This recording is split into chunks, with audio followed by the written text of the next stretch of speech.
Musika beti entzun izan du etxean eta 10 urterekin bateria jotzen hasi zen Iban Lajebug bere aitak lagunduta. 6 urte beranduago taula gainera igo zen lehen aldiz Otsoak taldearekin. Batzuk oraindik musikari honen izena ezagutzen ez badute ere, gutxi dira Euskal Herrian bere bateriaren doinuak dantzatu ez dituztenak. Sortze zurruñarra baina senperen bizi den Iban Lajebug zetak taldeko bateria da. Arrakasta izugarria lortu duen taldean egindako lehen urratsak gogoratu ditu bere estudioan.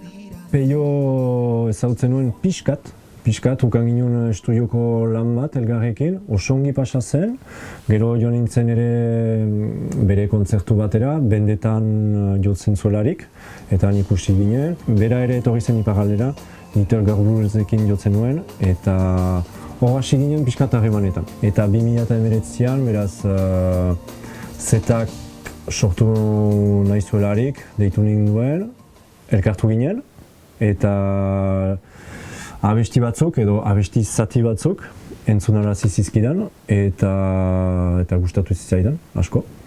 Eta hortik goiti, esan nion, Peio, aurrera, bagoaz.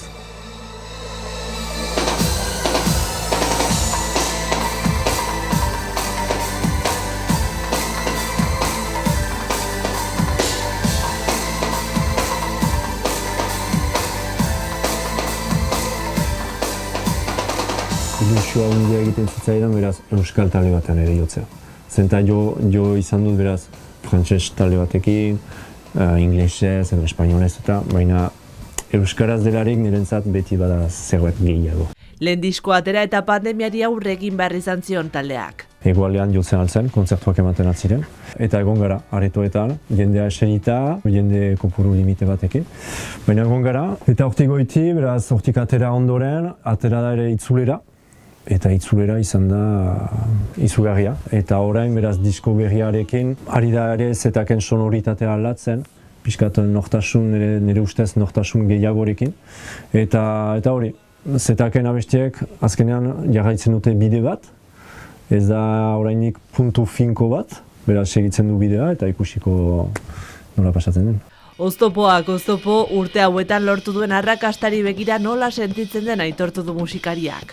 Oso pozik, zenta entzaiatzen dugu asko eta ez dakigu, adibidez, jendeak nola hartuko duena, jendearen reakzioa eta guzti. Eta hor, adibidez, neguntan entzaiatu dugu asko, baina jakinez, egingo ditugun kontzertuak janik dira beteak. Eta honek ilusio asko ekartzen dugu. Bere bidea jorratzen segituko du Iban Lajebug horretarako ilusioa falta ez zaiolako.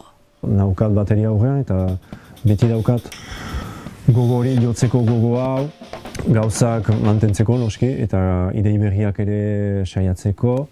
Eta nik uste dut hori gordetzea polita dela. Honek ematen dizu eguneroko motivazio bat.